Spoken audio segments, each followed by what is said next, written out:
Então, boa tarde, bem-vindas, bem-vindes e bem-vindos para a nossa última mesa hoje, aqui no Seminário do Museu da Diversidade. Gostaria de agradecer a todos que ficaram conosco até hoje, até agora, que estão aqui conosco no presencial e no online também. Queria fazer só um agradecimento a algumas pessoas que participaram de algumas escutas anteriores ao seminário e que não puderam estar aqui conosco por motivos até de estrutura, a gente não podia trazer pessoas de outros estados nesse momento.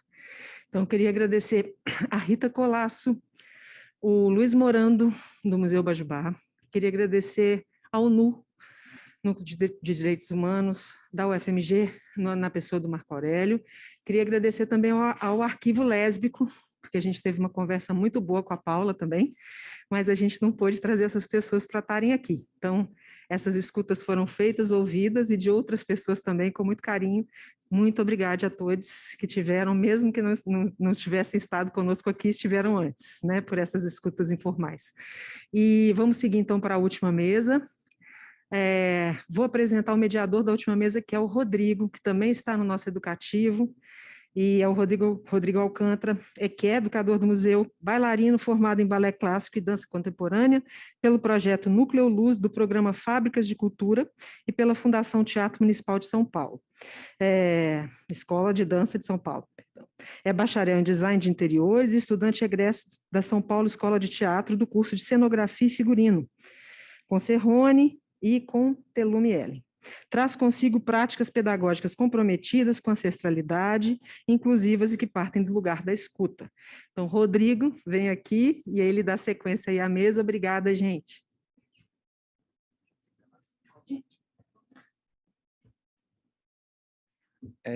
Boa tarde a todas, a todes e a todes. Sejam bem-vindos.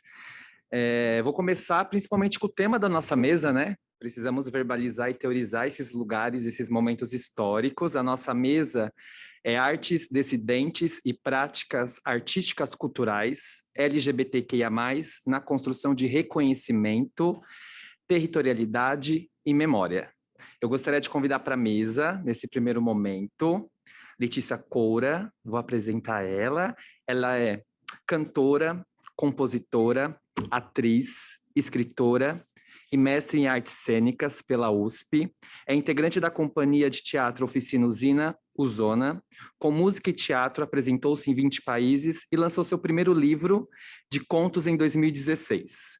Em 2021, estreou com a dramaturga e diretora com o espetáculo Das Paredes. Seja bem-vinda. Pode sentar aqui, fica à vontade.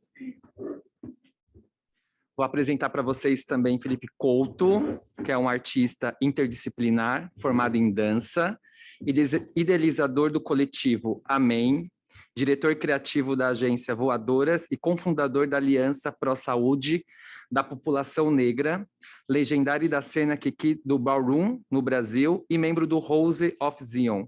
Atua como performance curador e produtor de eventos e palestrante sobre HIV e AIDS, negritudes e diversidade. Seja bem-vindo, Fê, pode compor a mesa.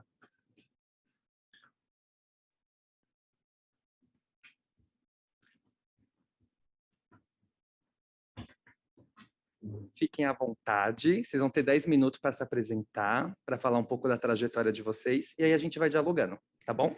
Quem quiser pode ficar à vontade. Boa tarde, obrigada pelo convite, é um prazer estar aqui.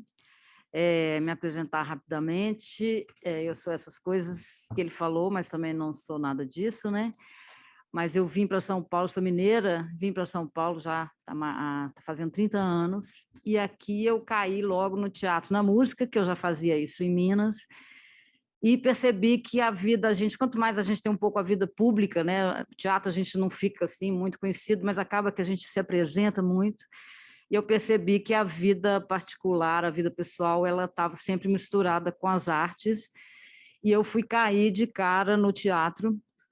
Comecei cantando no teatro aqui, eu cantava enquanto um ator se matava, porque era o Mayakovsky, que era a peça I Love. Depois eu caí no Teatro Oficina, que aí eu realmente entendi o que é essa arte revolucionária, artivista, política, e principalmente nos costumes, digamos assim, né? na na luta contra essa caretice dos costumes. Então, a primeira peça que eu fiz com oficina foi Bacantes, que é uma tragédia grega de 2.500 anos atrás, mas é mais atual do que nunca, porque é a briga das bacantes que chegam na cidade com Dionísio, que é rejeitado pelo tio, pelo primo e tal, e o primo é aquele governador careta, conservador, que não deixa a orgia acontecer. Então, a peça é essa.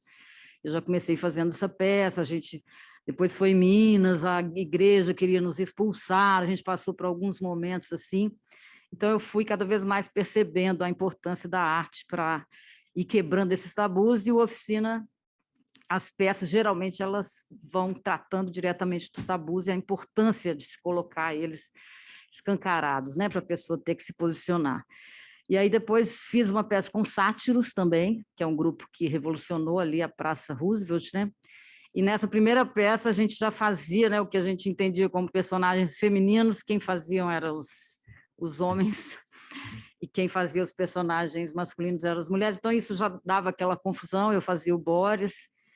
E aí depois, no Oficina, voltando para a Oficina, aí a gente fez o Banquete do Platão, que também já trata do amor, principalmente o amor gay, mas aí eu puxava muito para o lado feminino, porque não tinha muitas personagens femininas, então a gente fazia um movimento de puxar e trazer o amor feminino também para a cena, né? Depois a Macumba Antropófaga, também é uma peça que assim, ela não é dividida em atos, ela é dividida em tabus, então era tabus do sexo, aí falava-se de aborto, tabu de classe, de raça, e o Oficina é conhecido, né, por ter sempre muito o nu, mas nunca um nu gratuito. Então, considero essas peças talvez mais importantes nesse sentido, né, desse assunto que a gente quer falar hoje aqui, de LGBTQIA+, e o que mais for. E aí depois, como eu, Letícia mesma, eu fiz esse livro, quem quiser, trouxe até alguns aqui para dar para quem se interessar, que eu vi que ele tratava, são contos, e são contos eróticos, e aí eu percebi que ele era um painel de amores possíveis, então ele trata de vários tipos de amor, inclusive outro tabu também que a gente costuma tratar é o envelhecimento, né? Porque as pessoas gostam de evitar esse assunto. E aí eu escrevi uma peça também que se chama Essa das Paredes, e aí essa também é dividida em atos como tabus.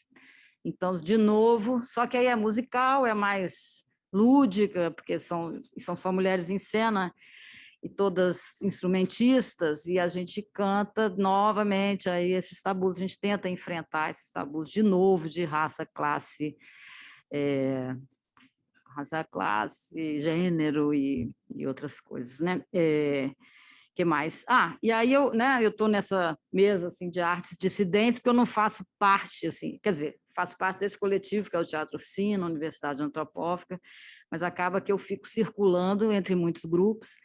E aí, recentemente, a gente fez um projeto com a Casa 1, que é aqui no Bexiga, que é uma ONG, né, e funciona como um centro de acolhimento LGBT também, e eles fizeram um projeto muito interessante, que foi a Paulicéia Desvairada, do Mário de Andrade, para comemorar esses 100 anos de arte moderna, tão polêmico, mas só com atores LGBTQIA+, e para falar os poemas do nosso poeta gay preto, né? Então, mais recentemente, acho que foi isso. E aí também um trabalho que eu me orgulho muito, que aí eu acho que tem essa coisa da vida e da arte, que foi o trabalho musical que eu fiz com a Adriana Caparelli, que era minha namorada na época, e a gente vivia juntas, e éramos parceiras também no teatro, então a gente tinha muitas composições juntas e fizemos 2 discos, um chama Ao Contrário, outros aos Contrários, e que a gente punha em cena a nossa vida, e né, assim, era teatral e musical, então era uma forma também dessa arte, de se colocar em cena, né? Não ficar conversando fofoca da nossa vida, mas expor também uma vida, né, não tradicional. E agora, então, acho que eu não vou ficar falando, prefiro cantar uma música, que eu tenho um trio, que se chama Revista do Samba, e é uma canção do Vitor da Trindade, que é meu grande parceiro, e e o Beto Bianchi, que são os dois parceiros do Revista do Samba, mas o Vitor fez uma música para um poema do Renato Gonda, que eu acho que tem a ver com esse nosso encontro, que é o Xumaré. Eu vou cantar aqui. Axé, arrobobô, Xumaré, somos homo e todos sapiens. Axé, arrobobô, Xumaré, somos homo e todos sapiens. Somos filhas do ouro, filhas do couro do orixá serpente, e das sementes da fartura, fortuna, fervores. Somos filhas do orixá das 7 cores. Somos todos os 7 amores, dos 700 sexos circunflexos, sem complôs e sem complexos. Quem quiser cantar? Axé, arrobobô e Oxumaré, somos homo e todos sapiens. Vocês estão cansados? Axé, arrobobô e Oxumaré, somos homo e todos sapiens. Homo hétero intertrans, somos plenipolipluris, somos todos sapiens sexuais. Fala mina, mano, mona, bala, bicha, biba, boy, boiola, chega que estamos juntos, tudo entendido e nada entediado. Bora lá, se desarma, sai do armário e manda ver. É o arco-íris do Ouroboros, sem bolando e vão sucer. Ei, axé, arroba boi, Oxumaré, somos homo e todos sapiens. Axé, arroba boi, Oxumaré, somos homo e todos sapiens. Tudo somos, tudo somamos, tudo sonhamos, tudo podemos. Somos homens, mulheres plenos, de todos os gêneros, gênios, geniais, geniosos, genéticos e genéricos. Varão vira viado e sandalinha, sapatão, de patinho ou patinete, mobilete ou caminhão. Sobe na tamanca, coça o saco e vai à caça, baba no babado rebolado do bambolê. Axé, arroba boi, Oxumaré, somos homo e todos sapiens. Axé, arroba boi, Oxumaré, somos homo e todos sapiens. Somos GLS, somos LGBTQIA+, e ainda seremos, sabe lá mais o quê? Para mim, para ele, elas, para mim, nós, todas vozes, para todos vocês. Yeah. Axé, arroba boi, Oxumaré, somos homo e todos sapiens. Para acabar, axé, arroba boi, Oxumaré, somos homo e todos sapiens. Sério?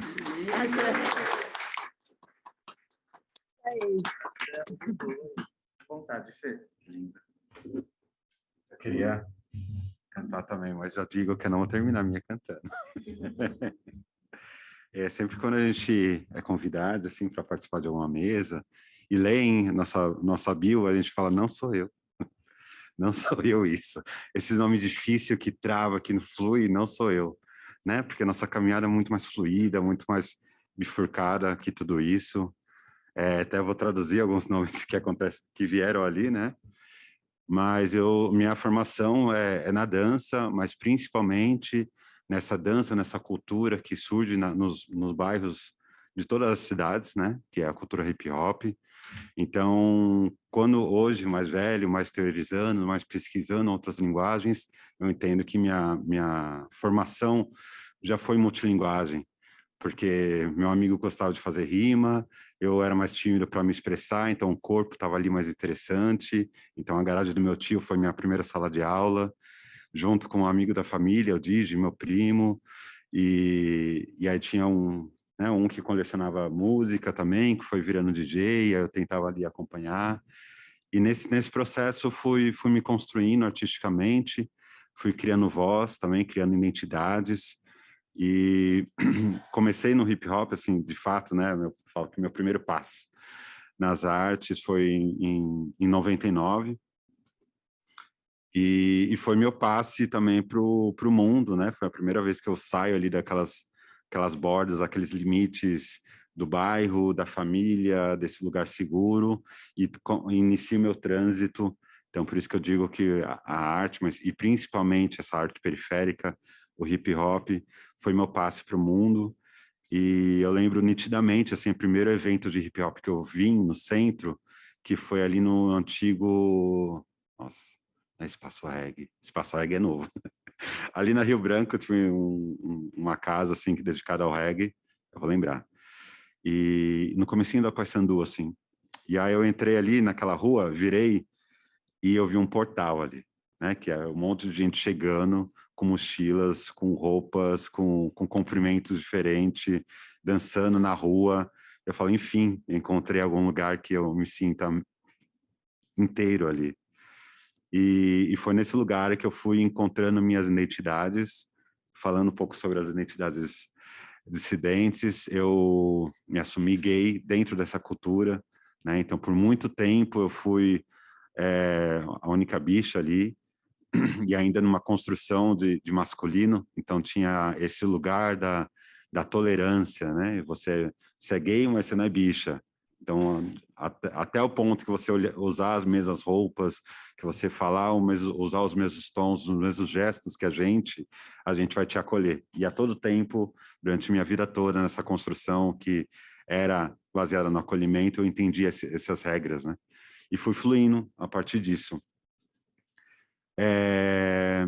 Então, sempre eu estive à borda também, né? Quando a gente vai falar hoje agora do museu, como a gente vai dialogar, como o que está acontecendo na cidade vai, né, inundar esse museu, né? Não só o Museu da Diversidade, mas estamos falando de outras instituições culturais no Brasil. É esse lugar também, né? Qual é o lugar da rua? E aí qual é o lugar das artes de rua, as culturas de rua, as estratégias de saúde de rua? Quando a gente fala das pessoas que estão fazendo pista, que estão morando na rua, cria estratégias, tecnologias absurdas, mas são o tempo todo deslegitimadas. Mas quando a gente está na rua junto, quando a gente está como igual, a gente tem de valor. Né? Mas infelizmente a gente não consegue fazer um vídeo, não consegue gravar, não tem um bloquinho de nota, porque a gente está vivendo. E nesse caminho, assim, eu tive a bênção de encontrar pessoas que eu tenho como mentoras, que infelizmente eu não consigo colocar na minha mini bio, mas principalmente minha grande faculdade, que foi a Companhia Discípulos do Ritmo, que foi uma companhia que ali em 2000, 2001, reuniu alguns artistas do breaking, dançarinos e dançarinas do breaking, para construir uma companhia de danças urbanas. E é pouco documentado, mas Discípulos do Ritmo circula muito pelo SESC, pelos acampamentos aí, agora conseguiu fomento, depois de 20 anos acessou política pública, né, uma digna. E ali foi onde eu encontrei Franquejara, Mônica Bernardes, Morgana Silva, Eduardo Sô, Kesper, Andrezinho, e tive a oportunidade de fazer esse trânsito, ao mesmo tempo que eu estava indo para a casa do hip hop, para participar de uma jam, de uma batalha, estava indo lá para o Jardim Maré Sampaio para treinar com o meu primeiro grupo, o Sampa Masters. Eu estava com esse grupo que tinha a audácia de traduzir esse hip hop corporal para os palcos, né? E durante muito tempo, até hoje, a gente sentiu o que depois a gente foi traduzir como um racismo, como um classismo, como um elitismo, né? Com várias falas de pessoas da crítica, pessoas das programações, dos festivais, que sempre bloqueou e sempre delimitou e sempre formatou essa dança. Como que essa dança, como esses corpos poderiam ocupar aquele espaço que é o palco. E nesse caminho também fui entendendo essas sexualidades, essas dissidências, e é muito interessante a gente entender os nossos afetos, nossos tesões, nossos prazeres, também como uma parte de criação, e que a nossa arte pode ter essa vazão. Então, já dando um super pulo, assim, que é quando eu busco uma outra bifurcação, uma outra encruzilhada aí, que é quando eu olho para o meu corpo, entendo toda essa complexidade que ele carrega, e principalmente ali, né, eu vivo com HIV desde 2009, fui diagnosticado em 2009, ainda estava em todo esse lugar, né, então por um bom tempo, durante quase 10 anos, assim, eu isolei essa identidade, né? Hoje entendo a identidade positiva como algo que faz parte do meu corpo, logo faz parte da minha arte, faz parte dos meus afetos, das minhas relações. E fui olhar também para todo esse conhecimento que foi adquirido da dança, da dança que não está ali só no ensaio com a companhia, no treino com o grupo, mas também está na reunião de família, nas conversas, nos passeios. Então, meu pai e minha mãe se encontraram no baile de Chic Show. Minha mãe tem várias histórias com o Zimbábue, já ficou com o produtor da Zimbábue, e sempre tinha essas histórias assim na minha família. Quando eu ia pesquisar, eu sempre buscava imagens de dança do Soul Train, né? Quem conhece aqui a cultura negra sabe que o Soul Train é um programa de música e dança negra norte-americana, que foi televisionado nos anos 70 para o mundo todo, né? Chegou aqui no Brasil, e era isso que eu ficava pesquisando, buscando alguém dançando ali, pegando alguns movimentos. Mas quando eu ia para o palco, quando eu ia para um lugar legitimado como artístico, eu sempre buscava coreografar, organizar esse corpo, buscar uma ocupação do espaço que principalmente separava a arte do público. Você é passivo, eu sou ativo. Você vai bater palma quando a música parar e eu fizer algum gesto que vai fazer isso, né? Então tinha uma relação de hierarquia que já não cabia mais, né? Quando a gente estava buscando um olhar, né? Aqui, igual a gente gosta, né? E aí, nesse processo, eu construo a performance Sangue, que foi como um manifesto de estar mais próximo, estar mais inteiro, mais transparente com essa comunidade. Então, eu transformo o palco num grande baile. Nesse baile, essas coreografias, esses contagens vão criando formas de falar, de diálogo, vão criando conexões e comunicações. E isso gera um outro movimento aí, que é entender, de fato, esse lugar da festa, esse lugar da pista, como um lugar de produção de estéticas, de performatividades, e um caldeirão de subjetividades, que se a gente colocar uma lupa em cada rodinha, em cada, né, bolar um cigarro, puxar um passinho, a gente está vendo muitas coisas ali. E então, através dessas artes, desses espaços artísticos, como que a gente entra lá e consegue trazer quem somos nós como um todo. E aí, nesse processo, eu construo a festa Amém, que tá Amém, as pessoas falam Amém. Acho que eu vou colocar um coraçãozinho para conseguir diferenciar. Como diferenciar Amém de Amém? Eu vou colocar um coraçãozinho do lado. Mas, de fato, o primeiro nome era Amém Brothers, porque era um espaço que tinha uma relação com religiosidade e trouxe essa questão da religiosidade da música negra, gospel. Mas depois a gente entendeu, né, que principalmente a questão do gênero, né? O Brothers não fazia muito sentido naquele espaço que pessoas trans, que mulheres lésbicas estavam ali ocupando, e a gente estava no processo de manas, e ficou só Amém, e ao mesmo tempo a gente dá esse foco exato para o afeto, mas não esse afeto, não esse amor romântico, mas um afeto radical, né? O quanto é radical a gente se amar e se possibilitar se afetar, e se colocar num lugar de fragilidade, né? Porque o mundo sempre nos embrutece. Quando a gente está na rua, a gente está preocupado com a violência policial, está preocupado com assédio, com várias outras coisas, de não se parecer também violento, né? Então, eu, como uma imagem masculina, negra, sempre eu coreografei meus movimentos para não ter movimentos brutos na rua, para ninguém achar que eu vou assaltar, para ninguém ter que fechar o carro, mas isso é inevitável.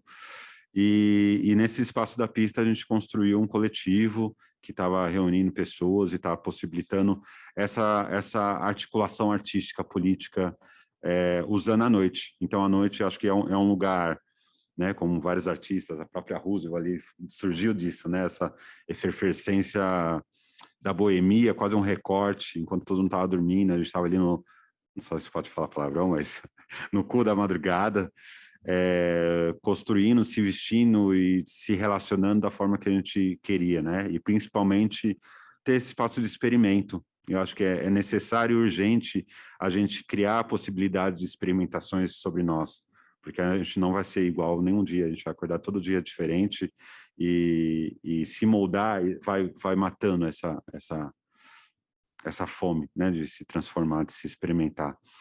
E esse lugar da festa também surge, né, que é o baile. Eu falei lá do baile black, chic show, e a gente começa também a fomentar a cultura ballroom, que é essa cultura que fala ali na minha mini bio também, né? Sou reconhecido como lendário, legendary dentro da cena kick, venho contribuindo desde 2015, 2016 com essa cena, mais como articulador, mais como produtor, essa cultura que é muito resumida ao Vogue, principalmente resumida ao Dip, que é essa queda que todo mundo quer, né? Saber e chamar o Dip, esticar o braço, mas também é uma outra tecnologia, uma tecnologia de rua, de acolhimento, criado pela Crystal Labeja, e entende esse baile, esse encontro das casas, as houses, que são famílias, como uma forma de celebrar, experimentar e possibilitar outras formas de existir, e quase um recorte no mundo, né? Como a gente vai quase fazer sátiras de tudo que é aquilo de fora, mas também como a gente vai instrumentalizar nossos corpos para criar possibilidades de reproduzir isso em outro lugar. Então, a AME também foi esse espaço que a gente conseguiu construir laços, fortalecer redes e hoje fomentar uma cena ballroom que está pelo Brasil todo. Principalmente, a gente fica muito feliz que isso se desenvolva para além desse núcleo Rio, São Paulo, Minas Gerais. A ballroom Norte e Nordeste, para quem é do Nordeste, assim, está muito forte. Não quero fazer publi, mas só para saber essa movimentação que está acontecendo aqui. No sábado a gente vai fazer a Bol Vera Verão, então vai ter o show da Bicharte, que é uma artista de 21 anos, paraibana, que se alimentou no hip hop, se alimentou no slam, se alimentou na ballroom. Cultura de rua, conhecimento de rua, né? E aí aqui acho que eu vou, né, minha apresentação é essa, mas como a gente reconhece, legitima e principalmente valoriza esses conhecimentos que não estão sendo construídos dentro das instituições, que sejam instituições acadêmicas, instituições de ensino, instituições culturais, e como a gente entende essa multiplicidade, porque é muito grande, e muitas vezes não vai caber nessa sala, né? E como a gente vai conseguir ampliar essas salas, ampliar esses espaços, e principalmente difundir esses muros, que eles têm que evaporar, né? Porque a gente consegue ter uma zona, uma forma de fruição de conhecimento, de corpos, de pertencimentos.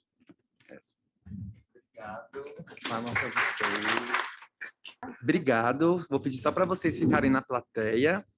Para quem está acompanhando a gente também pelo virtual, né? Nós do Museu da Diversidade super agradece. Já já a gente vai ter as perguntas disparadoras. Então, quem quiser pode mandar, que a gente vai perguntar. Eu vou trazer agora aqui na mesa, vou apresentar para vocês. Bruno Fujiwara é ator, produtor cultural, drag queen e ativista, é fundador do coletivo Aquenda e realiza ação cultural Cabaré d'Água, desde 2014. Atualmente realiza o Mapa Drag, que é pesquisa e mapeamento das drag queens e atores transformistas da Zona Leste de São Paulo. Seja bem-vindo, Bruno. Pode vir para cá.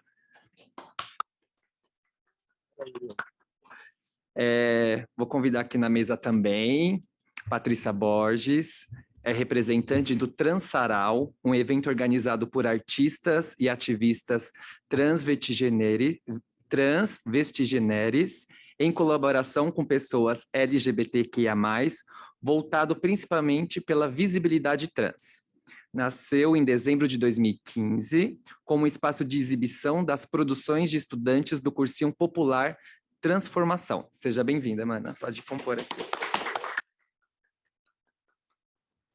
Para compor a nossa mesa, que esse axé, né, que tá quentinho, né?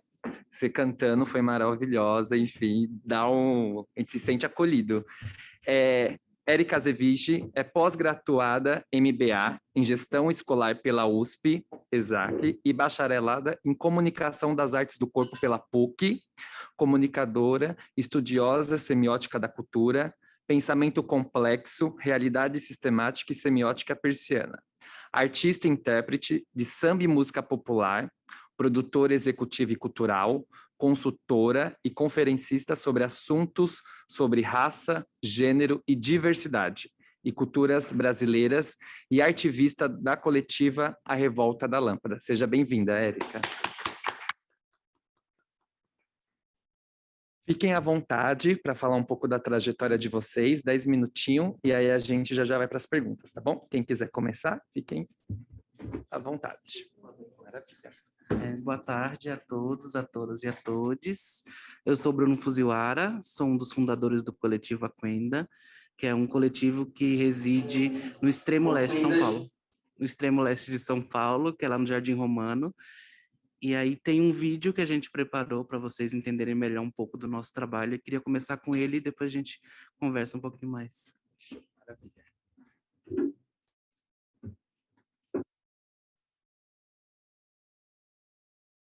Aquenda a gente fundou em 2016, em janeiro de 2016. E a nossa ideia era ter realmente um coletivo que a gente falasse das temáticas que a gente vinha construindo desde 2014.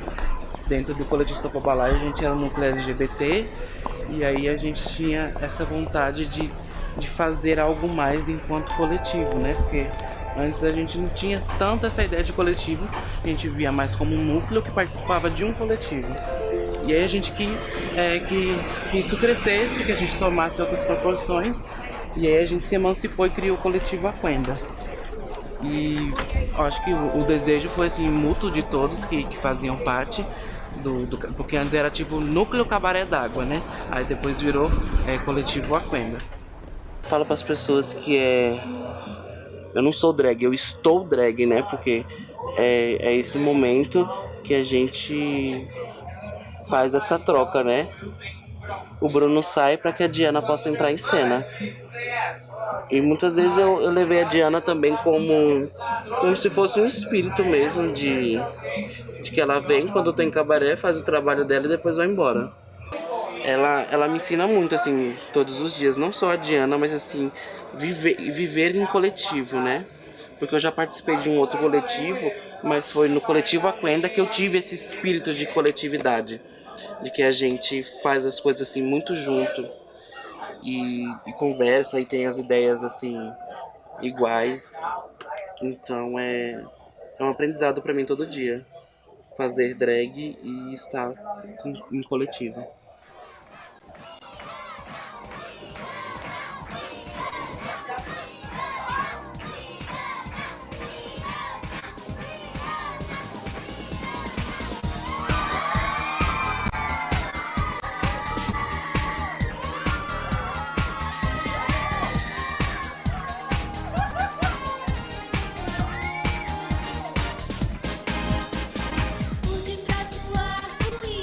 O que é ser drag?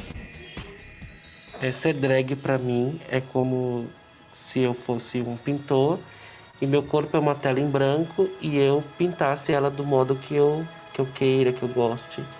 É expressão artística, né? Tudo que você quer botar pra fora, é seu alter ego, é fantasia, é o imaginário, né? Então, tudo que você quiser pôr na drag é bem-vindo. Obrigada pela presença de todos. Esse foi mais um Cabaré d'Água!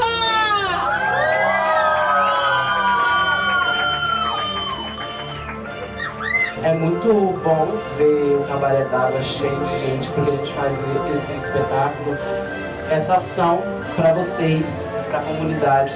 A gente faz para que a gente esteja cada vez mais juntos. Muito obrigado a cada um que participou, que aceitou esse desafio de estar aqui apresentando junto com a gente.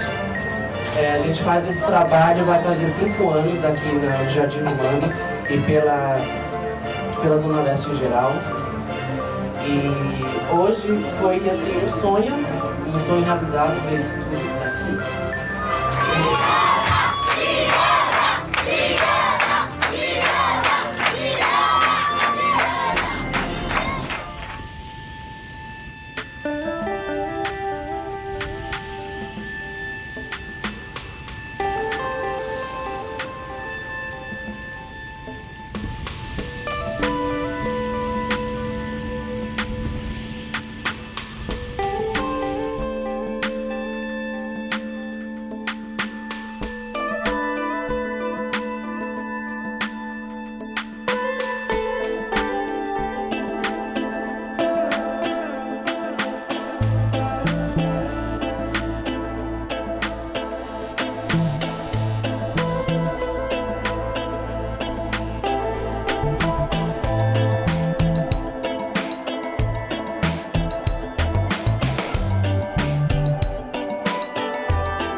esse é um pouquinho assim do nosso trabalho que a gente realiza lá no Jardim Romano, que é um bairro do extremo leste da cidade de São Paulo, que sofre constantemente com enchentes há mais de 10 anos.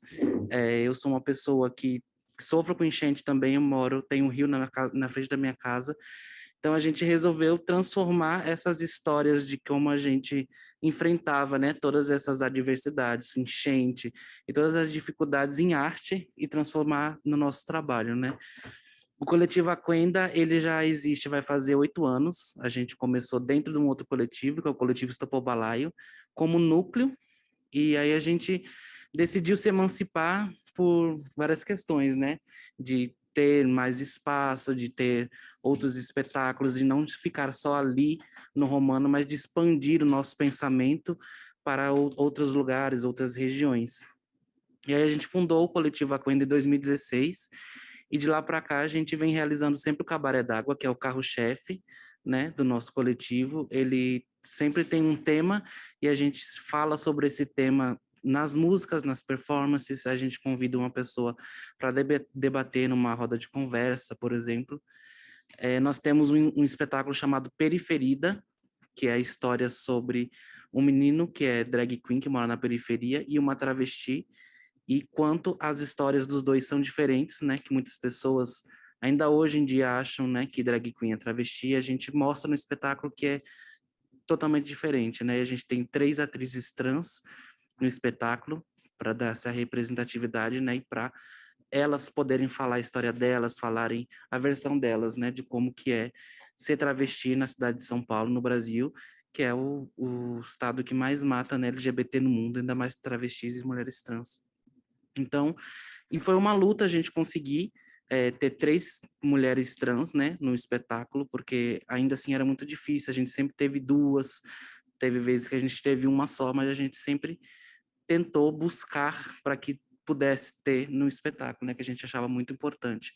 Não só ter a visão da drag, mas também ter a visão das travestis mulheres trans.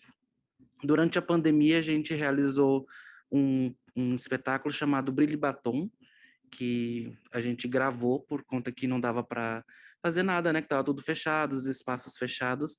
E a gente se isolou numa casa durante 6 dias e fez o processo de gravação lá.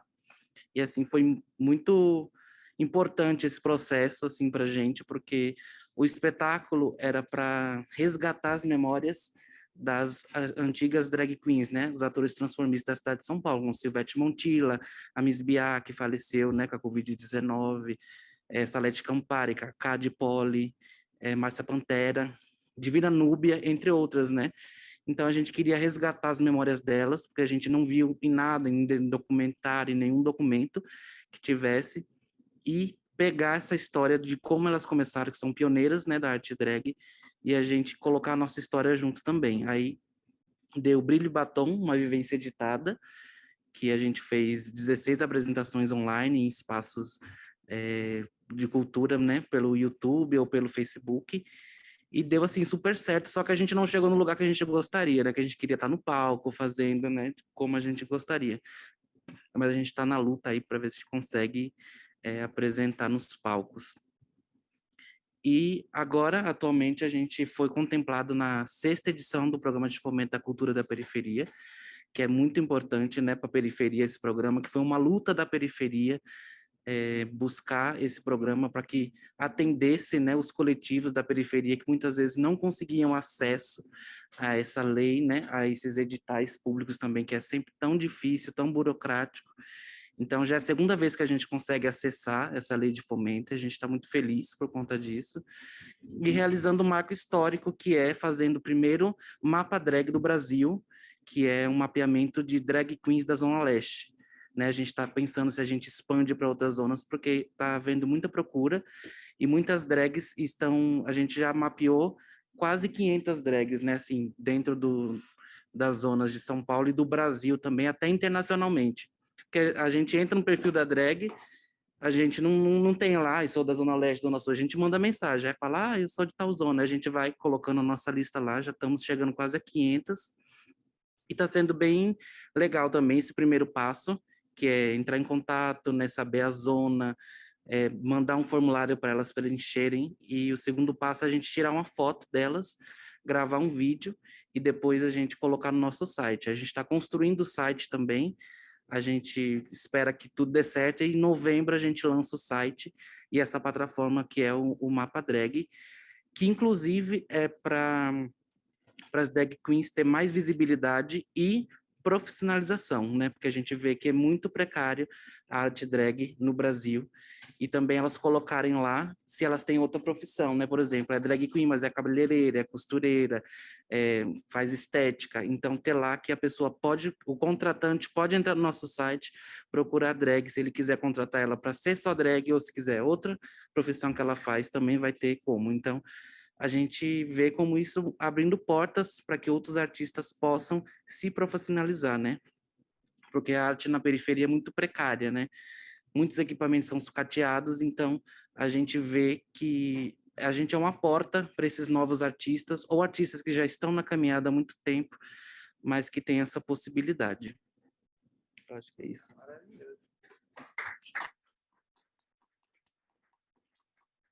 Tenha à vontade, meninas. 2 ou 1? Eu sou a Érica, muito obrigada pela presença de vocês. Eu quero agradecer também ao museu, e ao SESC e ao Instituto Odeon pelo convite. Eu acho muito importante acontecer esse seminário que mostre as nossas corpas falando, né? Por nós mesmos, sem precisar... Deixa eu ficar mais perto. Muito obrigada. A gente não precisa que ninguém interceda, né? De alguma maneira a gente sabe falar muito bem. Eu acho que o tema da mesa me levou a pensar na Revolta da Lâmpada, que é a coletiva que eu faço parte. Eu estou aqui representando a Revolta. A Revolta surgiu em novembro de 2010, depois que algumas pessoas foram açoitadas, alampadadas. E aí nasceu uma coletiva que, enfim, não vou dizer que fazemos parada, nem um carnaval, mas é uma mistura de bloco de carnaval com protesto. Eu chamaria de cortejo, né? Cortejo que sempre tem um viés muito performático. Normalmente as criações são feitas coletivamente, mas temos uma mente brilhante chamada Gustavo Bonfiglioli. Ele é um grande artista e comunicador e um grande idealizador assim de vários cortejos que a Revolta da Lâmpada já fez. No nosso último cortejo, pudemos contemplar o apocalipse, né? O fim do mundo, antes de fato do fim do mundo acontecer. E como as nossas corpas são muitas vezes confundidas como aberrações, e como a gente precisa derrubar o mundo velho, né?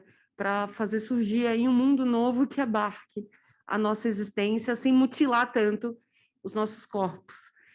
Eis que a gente está num momento de ressignificação das palavras da vida e dos entendimentos de pertencimento, né? Diante de tanta crise identitária, a gente ainda tem que tentar respirar e se encontrar na possibilidade e no privilégio do amor, né? Quais corpos são possíveis para isso? Quais são os tipos de amores, né, que são fomentados para a gente aí no mundo? Quais são os tipos de afeto que a gente faz com que as pessoas sintam com a nossa presença, né? E como a arte, ou melhor, como a expressão artística, ela pode ser uma prática da nossa liberdade, né? Uma liberdade que a gente sempre tem. O que eu acho bacana é que todas as pessoas aqui na mesa convidadas não entraram num discurso denuncista. Nem sei se existe essa palavra. Vou tomar aqui o empréstimo da nossa língua. Porque nós somos corpos muito potentes. Nós podemos desenvolver várias tecnologias, tanto corporais quanto da extensão dos nossos corpos. E aqui, né, a gente tem uma amostra, uma pequena e singela amostra de todas as potencialidades organizativas que podemos ter em todos os lugares, em todos os cantos. E eu digo isso não num olhar romântico, mas num olhar de resistência, e uma resistência que hackeia aí todo esse sistema. Eu vou ler um pedacinho da Manifesta da Revolta, para encerrar um pouco minha fala, e ouvir a Paty falar do trançaral. Eu adoro ver essa mulher falando. A Revolta da Lâmpada fez uma manifesta para poder falar dos corpos livres, né? Hoje em dia a gente está falando corpos livres e estamos fazendo, algumas pessoas falam com mais facilidade, mas a ideia não é deixar feminino, mas é levar, né, o gênero com uma ideia de feminino para a linguagem, numa tentativa aí, não da gente mutilar a masculinidade, não é isso, mas é de treinar a nossa mente para as novas possibilidades de entendimento. Às vezes a gente acha que a gente revolucionou, que a gente está revolucionando, mas muitas vezes podemos estar repetindo e aquecendo várias violências, né? Daquele que é diferente da gente, o nosso entendimento com o outro. A revolta da lâmpada é uma revolta pela liberdade de todo o corpo. O corpo que é lampadado, literal ou metaforicamente, por ser como é, se é utilizado como se deseja. O corpo que veste a identidade de gênero que se assume, é adaptável, e outras. O corpo que se mexe, ama, fala, fode, beija, toca e se transforma, de jeitos diferentes, à margem das hegemonias do mexer, do amor, da fala, da foda, do beijo, do toque ou da transformação. A corpa que questiona a norma, que não precisa se moldar a um padrão, que não pede VIP para o opressor, para entrar na boate dele que ele frequenta. A corpa que aborta, o corpo violentado por andar livre.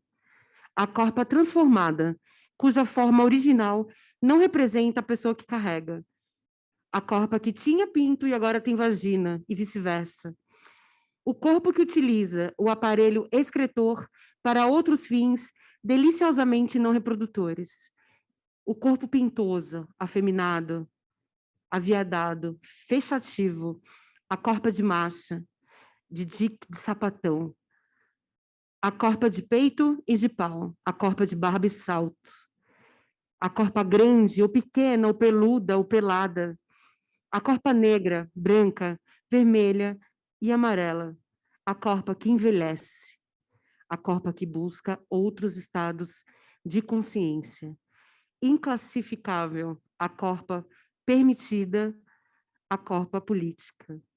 A corpa que segue um padrão hegemônico por opção, mas luta pelo direito dos que não seguem. A corpa que deseja ter o direito de ser o que é, e não importa o que for. É isso.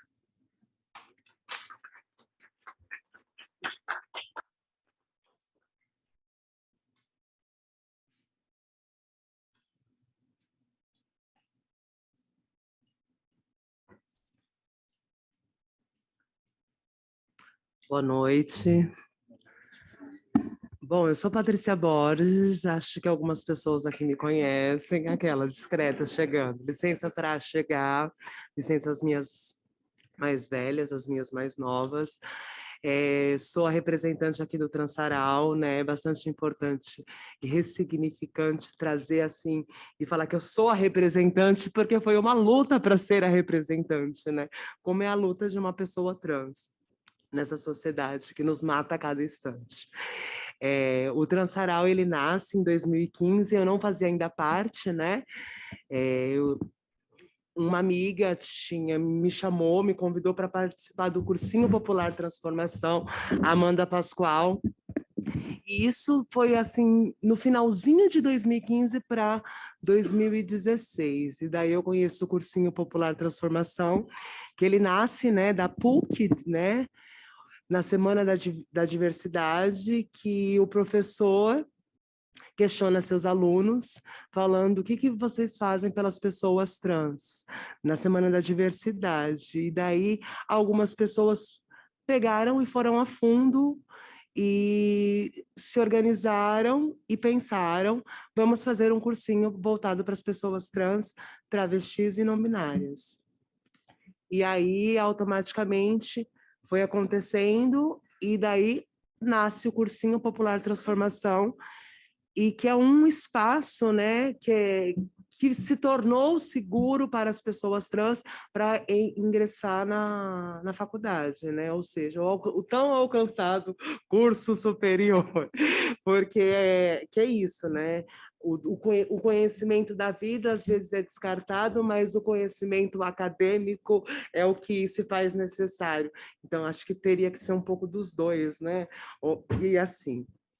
E daí, dentro desse cursinho Popular Transformação, tinha aulas de poesia, e dentro dessas aulas de poesia, as pessoas cisgênero, da forma cisgênera, às vezes dava uma apagadinha nas pessoas trans, porque eu acho que tudo tem que ser construído de uma forma colaborativa, trocando, se você quer fazer política, entre outras coisas, né? Ter esta troca, você precisa também trocar com as pessoas trans, e, né, para poder dialogar. Aconteceu isso, foi um grande impacto bombástico, mas aí a gente conseguiu reter e trocar. Então, hoje em dia, a gente tem o cursinho que as pessoas vão para a universidade, tem um aproveitamento e nasce o Transaral através das oficinas de poesia. Eu também acabei entrando como aluna, né? E daí fui assim me graduando, aí já fui para coordenação, já fui também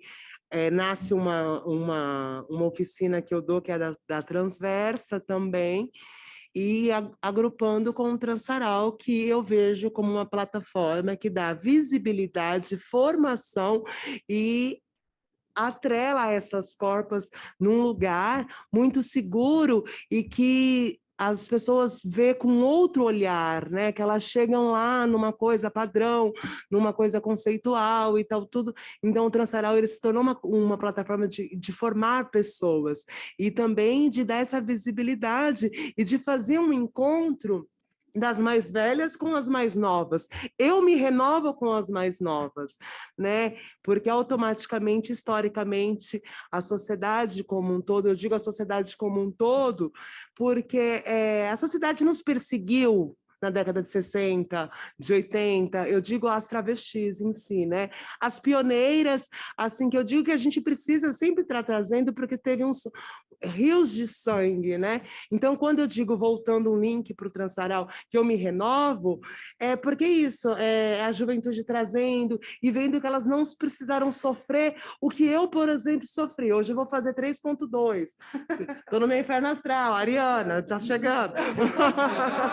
Quer presente? Quero presente, por favor. Mas, assim, automaticamente vê que a juventude, por exemplo, assim, quando eu digo a juventude, uma mina trans, um homem trans, sabe, não ter precisar ter lutar lá em 2015, ter que fazer direito ao nome, tem que ter uma pessoa, 5 pessoas para ser testemunha, isso e aquilo, não, sabe? E delas terem possibilidade de escolha, e que o Transaral dê essa visibilidade e isso que projete elas para um futuro, se é artística, se é o que for, né? Que é isso que vai acontecendo. Então, eu vejo também como um trampolim, né? Ela vai, bate, e vão indo, e vão criando raízes e são multiplicadoras. Então, eu vejo muito isso com o Transaral, e daí a gente já passou de mais de 35 edições, então, assim, é um evento de sucesso, e só é de tão sucesso assim, porque é de nós para nós. Essa é a grande verdade. A gente estamos falando de nós para nós, e formando pessoas que queiram ser formadas, né? Porque, infelizmente, tem ainda uma grande maioria que ainda não quer ser formado. Então, esse divisor, né, de encontro, porque como se fossem os corpos desobedientes, num propósito lindo, né? E a poesia, ela é livre, né? Ela nos coloca, por exemplo, em cada lugar, em cada projeção, e leva também toda uma dor, né? Porque quando você produz uma poesia e você consegue também colocar num ambiente seguro, que é esse o lugar que eu estou falando, que é do Transaral, né? Que é um ambiente seguro que está entre as pessoas que querem estar ali, e você está entendendo? E a capacidade que o ser humano tem de colocar para fora e de autocura. Então, a gente vê, eu já vi, né, como apresentadora, como organizadora, como produtora, a gente tem uma equipe múltipla, né, porque, assim, cada um faz uma coisa, assim, nesse momento de pandemia, paramos com o evento, tivemos que fazer vaquinha, esse corre louco que teve que acontecer, acho que muitas das pessoas que trabalham com cultura foram afetadas na pandemia e que agora é que está tendo um respiro, um fôlego, né? Mais ou menos ainda, porque, assim, está engatinhando, porque o que passou foi irreparável, não volta, né? Ou seja, o Estado, quem deveria realmente ter dado o subsídio, chegou tarde, e está tendo vários problemas com a Aldir Blanc, né?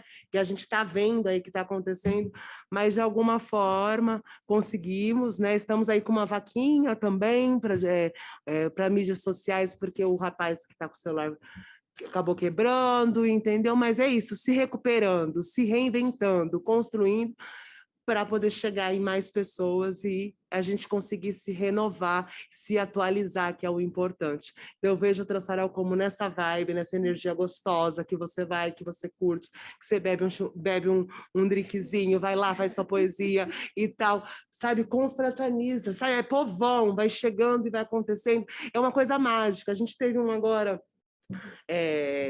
de transmasculinidade na casa João Nery. E, tipo assim, tava eu, o Kairos lá e tal, e daí a gente chegou cedo e tal para ver as coisas. E daí as coisas foram acontecendo, foi chegando isso, sabe? É uma magia linda que transparece, que é de cada qual, né? E é isso que é o Transaral, gente. Essa coisa gostosa, essa coisa formativa, essa coisa que é propositiva. E também é bastante importante, também fazendo um link, que pare de achar que somos objetos. Nós precisamos também, e é urgente, ter pessoas trans em liderança, trans, travestis e homens trans, porque homens trans também sofrem um apagamento também, essa é a grande verdade, e uma negativa, né? E várias coisas que vão acontecendo. Então, com esse museu novo, essa possibilidade de novos, né? Sempre o novo é gostoso. Então, e a gente participando desse novo, construindo, né? Que é realmente essa diversidade e que o museu pense também nessas pessoas para ser agregadas. Se não sabe treinar, é legal para estar na hora na liderança. Também fomentar a empregabilidade, porque quando a gente faz um link de 90% está na prostituição, compulsoriamente, não tem um plano, aí, ou seja, ele se chega, o que vamos fazer com esses corpos que envelheceram, entendeu? Não tem também um plano efetivo, não tem uma legalização, né, que possa fazer, então, sabe? Então, a gente repensar essa estrutura e colocar essas pessoas, de fato, em liderança, com formação e educação, sim, mas querendo, estando aberto, né? Porque quando uma mulher preta se move, outras se movem também, a gente movimentar essa coisa com essas pessoas que sofreram bastante. Porque não é visto e está lá, e essa inquietude parte, né? E tem que partir de quem está no poder. Então, é uma provocação, sim, propositiva, que não é uma provocação, mas eu acho que é bastante importante ressaltar empregar essas pessoas. Só de fato, elas estando no espaço, treinando e com capacitação, que vai chegar lá. Obrigada, gente. Patrícia. Mas eu vou ler uma poesia. Vai, por favor, que aqui é mesa da arte, né? Tem música, poema, Felipe vai dançar. Eu canto para subir, eles vão se roer, mas vão ter de escutar. Ah, moleque. Homem que consome, só come, fudeu e some. Típico de um homem, aquele macho, real, que só come, some, parece que quer matar a fome, que me reduz a um nome. Homem que só come, fudeu e some. É um soco no abdômen. Acho que é bem no estômago, uma gastura, um repúdio, um nojinho, surreal, surreal. Será mesmo que a gente é só sexo anal? Me diz, seu esgoto, sou só um buraco quente? Um fetiche? Um orgasmo? Para quê, se eu tenho todos esses dedos? Avenida Indianópolis, Planalto Central Paulista. Forte, forte, forte para dar sorte. Numa esquina parada, uma menina. Para um carro. Uma pessoa distinta, fina, de idade, casado. Pergunta, quanto é o programa? Menina responde, 70 no drive, 100 no hotel. Eu posso gozar na sua cara? Eu posso? Você é uma travesti? Você é mulher? O que você é? Qual é o seu dote? Vou dar uma voltinha. Não dá nem para chamar esse cara de escroto, porque ele só come, fudeu e some. Estou à procura de um denominador comum. Estou à procura de um denominador comum. Será que ele é corpo? Será que ele é comum a todo mundo? Será que ele é cor? Será que ele é corpo? Será que ele é trago? O que é pura comunidade ou comunhão? O que é combustão conjunta de entrelaçar as mãos?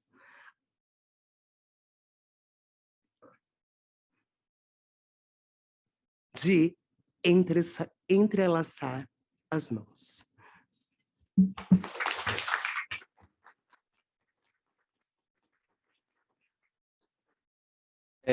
A gente vai fazer uma pergunta agora disparadora, né? Até para quem está assistindo a gente, na plateia, quem quiser fazer. Patrícia já falou, né? Não é nem resposta, acho que é compartilhamento, né? Essa questão do museu, a questão da empregabilidade, a questão das nossas corpas e dessa pluralidade ocupar esse espaço, né? Eu vou abrir um entre aspas, a Adelaide hoje falou na mesa anterior justamente sobre educação, né? Esses muros que protegem do sol, do vento, mas também desses muros que impossibilitam o acesso, mesmo não tendo catraca, esse não acesso dos nossos e das nossas, né? Porque, como diz Grada Quilomba no seu livro, a questão da margem e do centro, né? Quem está no centro e quem está na margem, mesmo de forma subjetiva, real e dada para a gente. E aí eu gostaria de fazer uma pergunta para vocês que estão aqui na mesa, para os nossos convidados que estão na plateia, que é justamente essa, como a arte e as suas maneiras variadas, plurais, linguagens artísticas, pode ser contemplados dentro do nosso Museu da Diversidade Sexual. E aí eu estendo essa pergunta de forma física, de forma virtual, de forma que a gente consiga também transbordar o museu em outros lugares. Fiquem à vontade para responder também, tá bom? Se vocês quiserem, podem responder aqui, tá bom? Patrícia. Eu tenho mente de produtora, então, para mim, hipoteticamente, é um orçamento com datas, horários, possibilidades de convites. Aquer, com certeza. E aí, só assim que eu consigo pensar esse transbordar. E também por meio de parcerias, né? Vou citar Luana Hensen. Luana Hensen me ensinou uma coisa maravilhosa. Ela falou, Érica, não existe cartão militância. Você não vai comprar o pão e passa o cartão militância na padaria. Você não passa o cartão militância para comprar a sua bebida, a sua cerveja, o seu cigarro, enfim. Eu acho que tem a ver muito com o que a Paty falou, também tem a ver com a questão de fomentar esses corpos na sociedade. Uma coisa é a gente, enquanto corpo marginal, se apoiar em teorias ou da anarquia ou do comunismo. A outra coisa é a gente viver num sistema capitalista e a gente precisar de aquer que compre a nossa liberdade. Infelizmente, nossa liberdade é desenhada pelo nosso poder aquisitivo.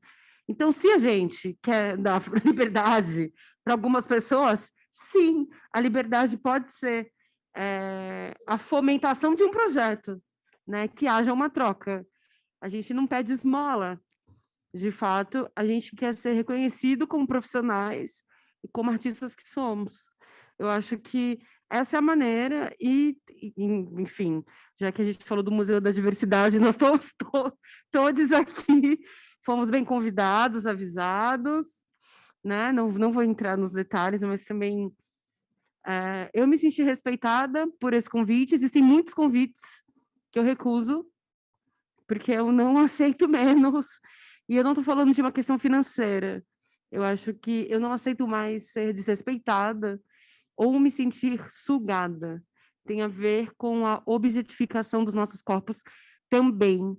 A minha negritude e a minha orientação sexual, o meu gênero, a minha vida não pode ser folclorizada para ser aceita em determinados espaços. As pessoas precisam compreender a nossa existência nas nossas subjetividades e na diferença que temos. Não somos iguais. Minha luta não é pela liberdade que seja igualitária. Eu estou falando de equidade social. Eu acho que está aí essa prática de liberdade aí, da presença artística dos nossos corpos em alguns lugares.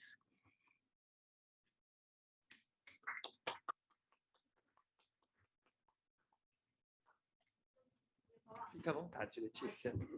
Tem que levantar e falar. Mas é só que eu acho que é o grande desafio, é que o museu é uma palavra difícil, né? Porque parece que é aquela coisa morta. E que aí você vai cultuar, e aí eu lembrei de uma frase que eu nem sei quem disse, mas que é um artista, acho que é o Mahler, não sei, mas que você manter a tradição não é cultuar as cinzas, mas é você manter a chama acesa. Então, eu acho que o que você falou é muito importante. Eu acho que esse museu ele tem que ser vivo, né? Ele tem que dar voz, ele tem que dar money, money. Não é assim, ele tem que dar possibilidade para as pessoas estarem ali vivas fazendo a sua arte, né? Porque é só assim. Na verdade, qual é o desafio do museu também, diante de várias instituições, né? Governamentais e não governamentais? É um grande desafio. A existência do museu já é uma conquista nossa, né? É nesse lugar de coletividade e cooperatividade mesmo, porque não é num lugar de um pensamento cristão. Eu não estou criticando a cristandade, mas nem Jesus era cristão. Mas, enfim, a gente não precisa de um salvador ou de uma salvadora, né? Nesse lugar, assim, que eu acho que o museu pode fazer a diferença. Sim, e total.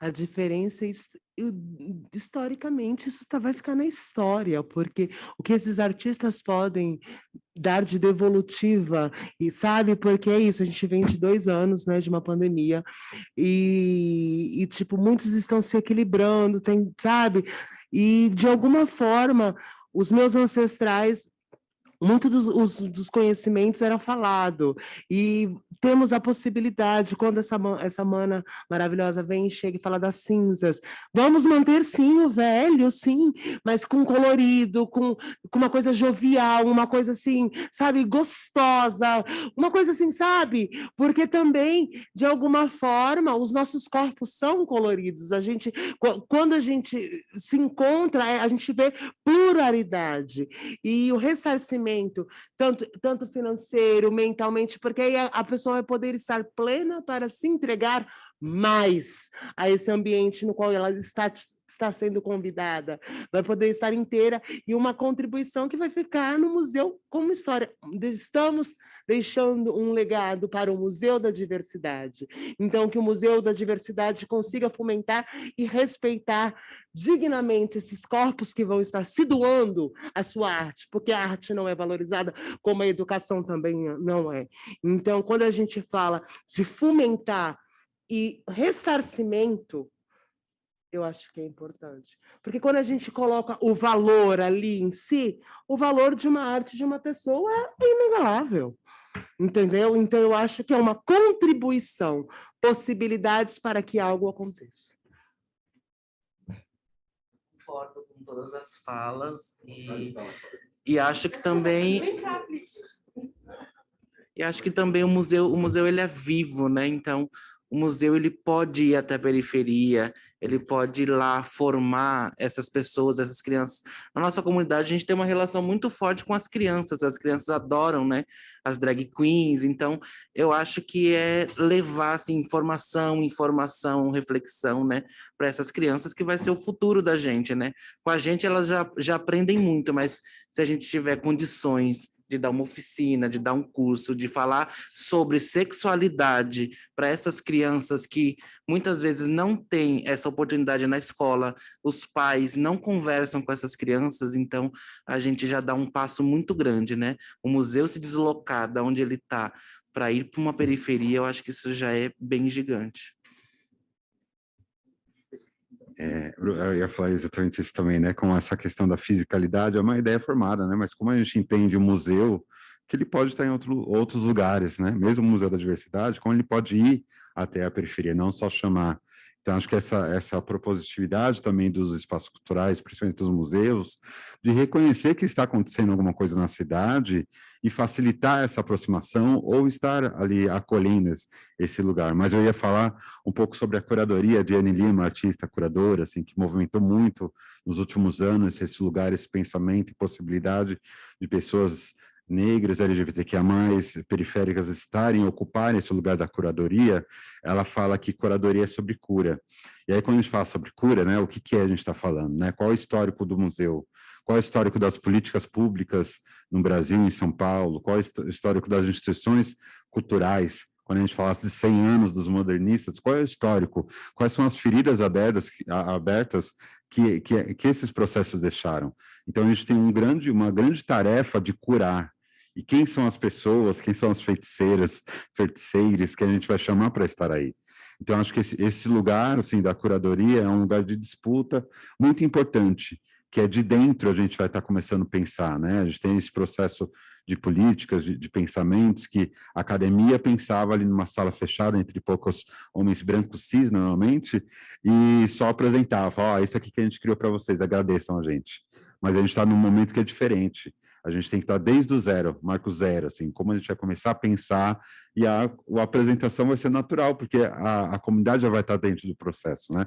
E acho que isso, o processo, para nós todos, é muito rico. Quando a Paty fala sobre como se constrói um sarau, é isso, a gente está ali, começa a vir uma galera, passa pum, e é isso, é o processo. A gente volta de trem, conversando, a gente não consegue separar onde começa, onde acaba, né? Um processo artístico, um processo de pensamento. E como uma instituição, né, que infelizmente é estruturada, vai conseguir se mexer suas estruturas para reverter, né, essa pirâmide, ou destruir essa pirâmide e possibilitar outras formas de cura.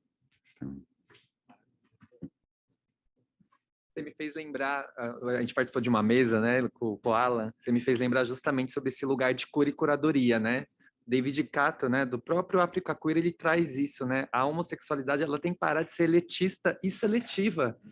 Os nossos têm que estar nesses lugares. E eu, não sei se eu compartilhei com vocês, mas eu, dentro do núcleo educativo, estando lá no museu todos os dias, nós percebemos essa urgência, né, das pessoas ocuparem esses lugares, desses nomes de curadoria mudarem, né, de ser um lugar de cura, é um lugar, porque é isso, os nossos, eles têm nome e sobrenome. E aí a gente traz até essa questão da memória.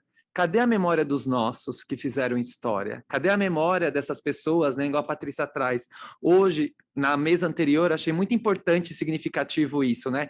Que uma historiadora trouxe, falou, isso aqui é um momento histórico para nós. Quanto o Museu da Diversidade, quanto nossas corpas estar nesses lugares, ocupar essas cadeiras aqui, que tantas vezes foram anuladas para nós, e trazer essas importâncias e mudanças futuras, né? A gente não pode descartar que a pandemia, sim, os nossos passaram fome, não tinha dinheiro para pagar uma conta, e como a gente se move, né? E ele traz justamente esse lugar, assim, que a gente precisa tirar, ressignificar esses lugares. Então, quando eu estou lá no museu, né, com a minha companheira Calaís, né, com a Adri do Educativo, e vem uma mano que mora lá na praça, que essa questão da pandemia, eu gosto de trazer esses exemplos que a gente precisa naturalizar também o dia a dia do Museu da Diversidade. E quando ele entra e não tem uma máscara, e eu falo, seja bem-vindo, toma uma máscara, ele fala, eu só quero um café, eu só quero esquentar um miojo, eu só quero usar o sinal do Wi-Fi. Então, para mim, é quebrar, como a Adelaide diz, né, é quebrar os muros do museu, porque para mim, eu acredito, como diz Mãe Marlene, uma das mestras, né, da Zona Leste, ela fala, eu acredito que é esse lugar de acesso, porque mesmo que não tenha catraca, existe uma catraca. Existe uma impossibilidade dos nossos corpos entrar nesse lugar. Então, esses exemplos, então, quando vem uma mana, quando começa a chover lá na República, é muito interessante, porque o museu está num território muito importante para nós, da comunidade LGBTQIA+. seja Vieira de Carvalho, Boca do Lixo. Então, quando essa pessoa entra no museu e fala, eu só quero passar aqui 5 minutos, a chuva passar, eu vou embora. Mas eu posso tomar um café? E aí, a partir disso, ela vai ter esse acesso à arte, que é um quadro que está lá. Ela fala, ai, que bonito, mas talvez não foi o quadro a primeiro contato, mas foi esse acolhimento, né? Então, quanto nós do educativo, essa importância de acolhimento. Eu gosto de teorizar isso, porque, como a Érica disse na sua fala, a gente não pode romantizar. A gente está cansado de romantizar essas falas, até em questão dos nossos corpos periféricos, mas a gente precisa memorizar e teorizar qual que é a mudança. Será que esses corpos um dia vão ser curadores, curadoras? Estarão lá exibindo suas obras e trazer os seus e falar, ó, né, faço parte desse museu. Então, eu só trago também esses exemplos para vocês e estou super aberto quanto núcleo educativo também para a gente conversar, porque estando no museu todos os dias, os nossos, eu abro, entre aspas, para o meu corpo, que é um corpo periférico, que vem da Zona Leste, que é 2 horas, eu ia falar 2 dias.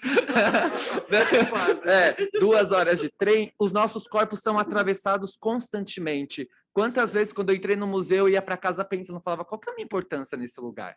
O que me move estar nesse lugar, nesse horário?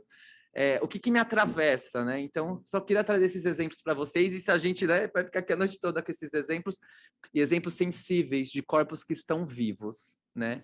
E corpos que estão na situação de vulnerabilidade, e eu acredito que seja isso, só para disparadores. Aproveitando esse gancho, de pensar nessa diversidade também, de conseguir alcançar essas pessoas de alguma forma, né? Porque tem várias manas trans lá na Cracolândia, em situação de rua, manas sobreviventes do cárcere, sabe? E que de alguma forma não tem a estrutura para voltar em sociedade, né? Porque é um grande trabalho você voltar em sociedade, né? Você tem que querer e você precisa de ajuda. E automaticamente, quando você fala na sua fala que vai lá, só quer um café, e de alguma forma recebe humanidade, nós estamos falando, porque a pior coisa do ser é ser humano, né? Porque só para deixar bem claro. Desculpa, mas é verdade.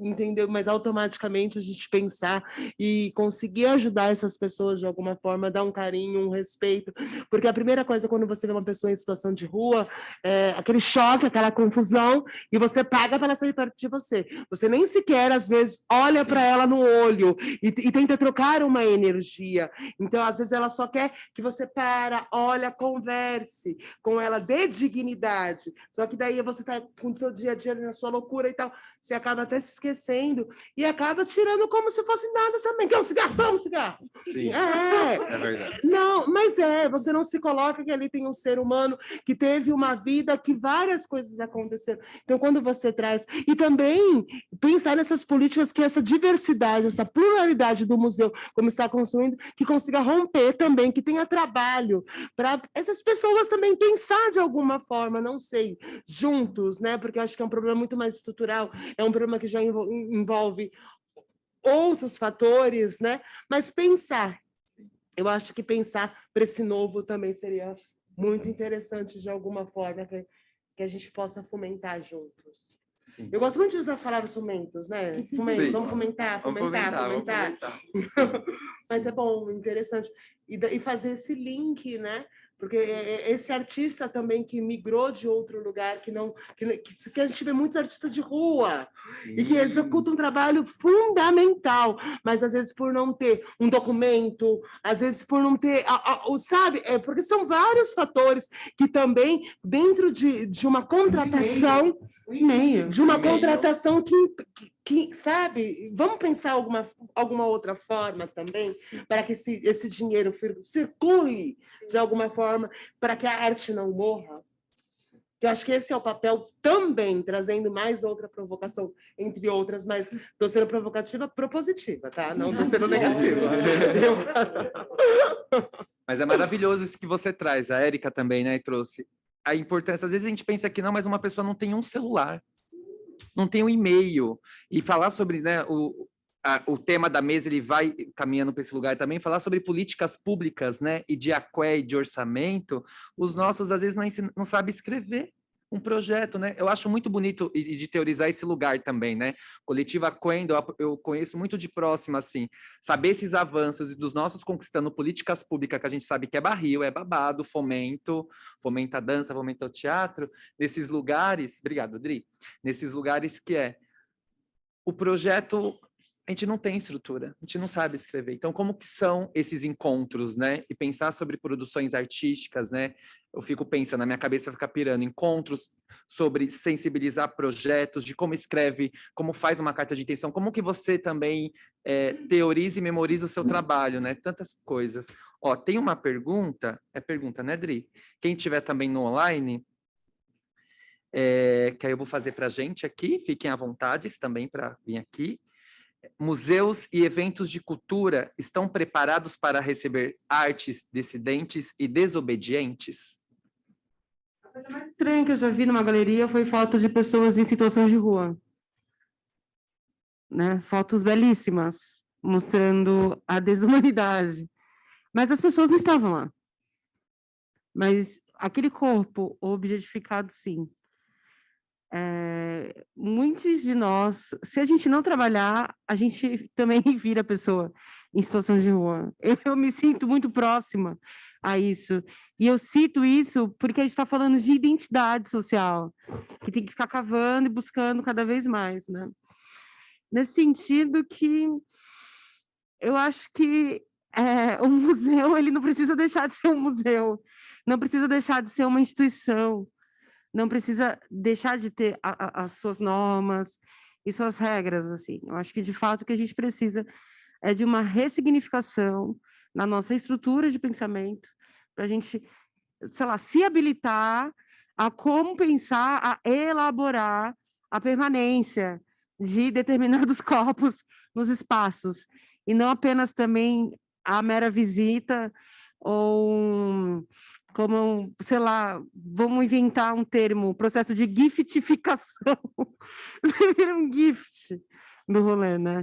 Temos pessoas habilitadas tanto na área acadêmica quanto não na área acadêmica. A gente não está falando de corpos também que são só de uma estrutura social. A gente vive numa sociedade classista.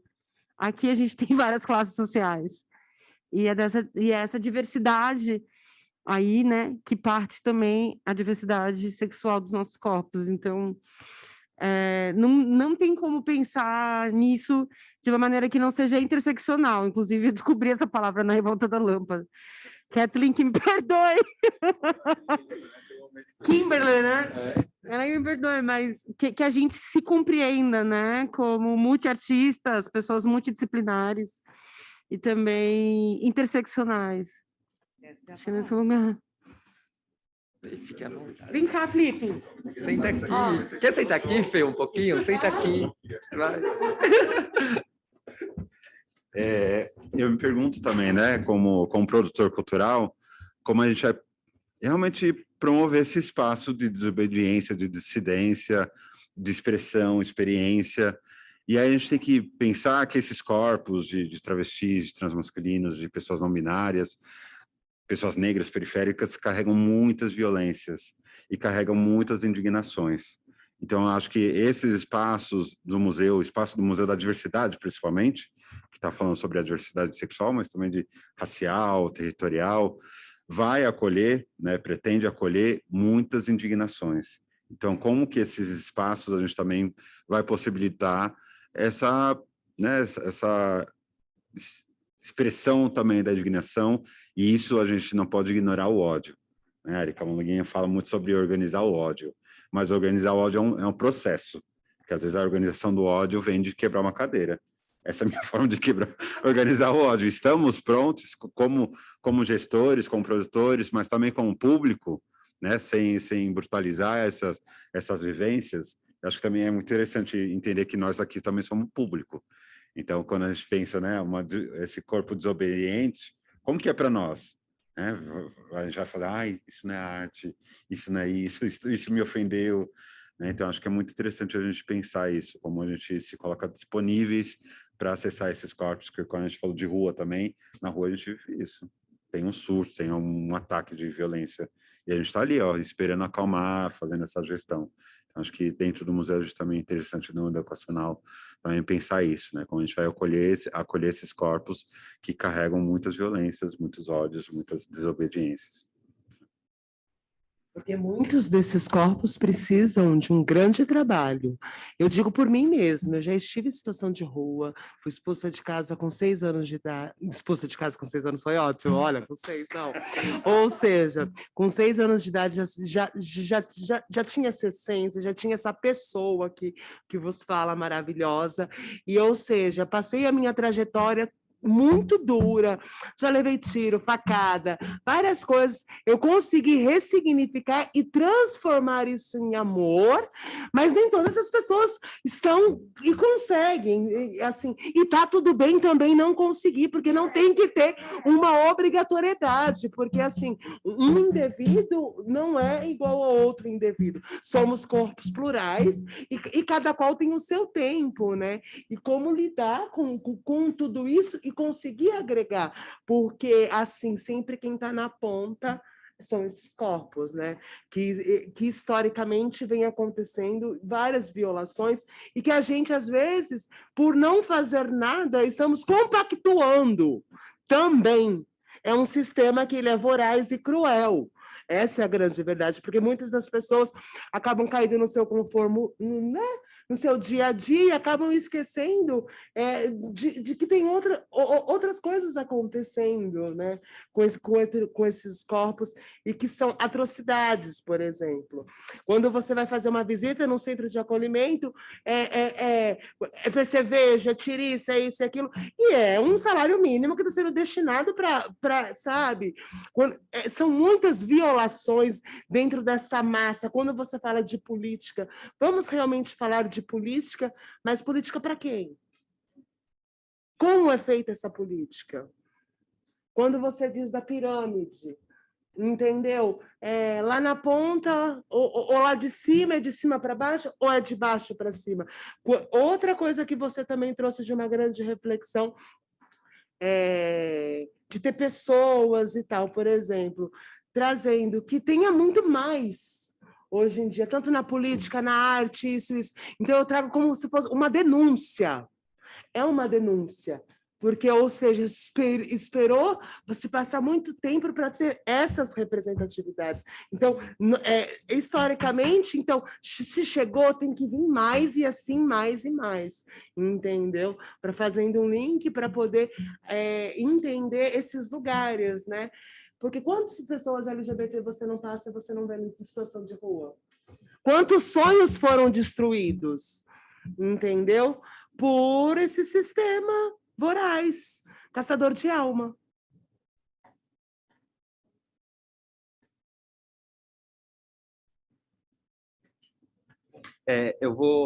Gente, eu sou dos exemplos, eu tenho esse olhar super pedagógico. Eu acredito que a gente esteja também caminhando para o fim. Quem tiver online, quiser mandar perguntas, fiquem à vontade. Quem quiser também, entre nós, conversar, fazer perguntas. Você me deu um exemplo, Patrícia, acho muito interessante. A gente ficou, né? O museu fechou durante a pandemia, ficamos online fazendo as atividades. Eu creio também que nós, do educativo, quando vai para o online, pensar fisicamente museu é delimitador para a cidade de São Paulo, né? É só para quem está aqui na capital, ou seja, quem tem dinheiro de aqué quanto turista para visitar. Mas a gente fez umas ações que pessoas que nunca imaginou que ia ter um museu da diversidade. A gente fez uma ação com um grupo justamente sobre violência doméstica na Bahia e foi uma troca muito interessante, porque isso, né, que o Felipe, que a gente trouxe aqui nessa reflexão, o museu foi até lá, mesmo de forma virtual, conversando, trazendo a questão histórica, enfim, do museu e ouvindo também. E aí eu fiquei pensando assim, esses nossos corpos, esses nossos, né, que tem nome e sobrenome. Quando eu voltei da pandemia, o museu abriu. A primeira coisa, quando eu sentei na minha cadeirinha lá, eu falei assim, será que os nossos estão vivos? Será que... E aí eu dou nome, né? Carlos, Sayuri, tantos outros que passam no museu todos os dias para falar com a gente, dá um bom dia, um boa tarde, um tudo bem, entra no museu. E aí, para mim, quando eu vi o Carlos, assim, que mora lá no centro, eu falei, que bom que está aqui, que bom que está vivo, porque ele não teve esse privilégio que nós tivemos de trabalhar de home office. Ele não teve esse privilégio de ter uma casa, um álcool em gel, uma máscara. Então, todos os dias que eu via eles passando, estando ali, reencontrando, eu falei, ai, ufa, acho que é essa palavra, sabe? Então, Que não deveria ser assim. que não deveria ser assim. E aí Mas eu é um sistema é o que faz sistema. ficar assim. É isso. Esse é o lugar. Sim, concordo Esse é o com lugar que você. precisa ser mudado. Realmente, de fato, quem faz política, fazer política Sim, efetiva. Ah, não existe. Vamos sentar, Vamos fazer. vamos dialogar, sim, vamos ver os pontos. Ah, é difícil. De alguma forma, alguma solução tem que dar. sim. Mas será que realmente, de fato, quer? E da gente sentar, né?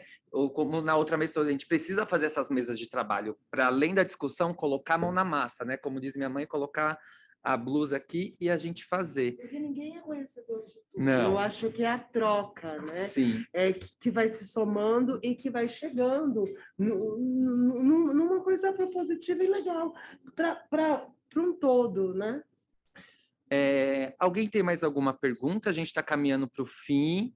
A Dri vai fazer um convitinho, né? Que a gente vai ter agora uma batalha de poesia. Então, fiquem à vontade, se quiser, Dri. Vamos encerrar? Então, tá bom. Se alguém tiver mais alguma pergunta no online... Sim.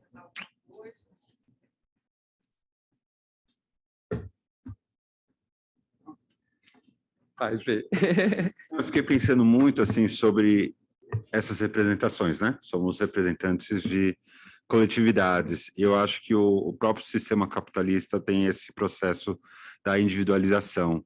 E aí, quando a gente pensa na arte, né, na indústria cultural, cada vez mais eu percebo, por experiência, né, própria, que esse processo de individualização também é um processo de sucateamento. Então, vou chamar o Flip, que ele vai representar tudo a Amém, ou tudo a Aliança, ou tudo os negros, ou tudo as bichas, mas não, né? Quando a gente está pensando em colaboração, em coletividade, a planilha, ela muda, né? Porque não é um cachê vezes 1, é um cachê vezes 10, vezes 20, né? A coenda quanto é?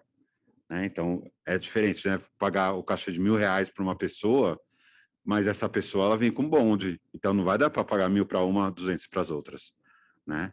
Então acho que é pensar aí nos fundos, nos investimentos, pensar a coletividade. Quando eu faço uma ball, é isso, ball é muito cara, eu gosto muito das bonecas, né? Travesti é cara, porque tem os processos de saúde, de cuidado, né, de estética, então tem um outro valor, e realmente, né, ninguém é herdeiro, então a gente não pode fazer arte somente por prazer. A gente tem que pagar todos os processos, né? Quantos artistas independentes têm plano de saúde? Por quê? Não é porque a gente acha que a gente é forte, né? Nosso plano de saúde é um cuidado para não adoecer. Mas todas as pessoas que eu conheço gostaria de ter. Mas os cachês que são pagos não sustentam, né? Então a gente tem que pensar muito nessa sustentabilidade, ao mesmo tempo que a gente fala sobre coletividade e colaboração. Então acho que sou produtor igual o Eric, igual várias pessoas aqui, e isso pesa quando a gente vai fazer um orçamento, né? Ah, eu quero ser coletivo, tenho 3K. Pô, a nossa reunião já valeu isso, então chamei todo mundo, mobilizei toda a agenda do coletivo para conversar com vocês, e não dá, a gente não cabe aí, né? A gente tem que rever esses orçamentos. Eu, em nome do Museu da Diversidade, super agradeço esse encontro. Muito obrigado, Patrícia Borges, pela sua fala, pela sua existência, pelas suas palavras. Bruno, muito obrigado. Felipe, obrigado pela sua presença. Letícia, muito obrigado. Quero ver seu livro, já estou interessado.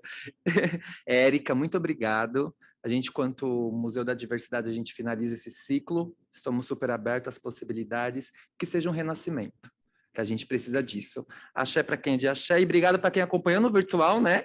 A gente se encontra, é isso.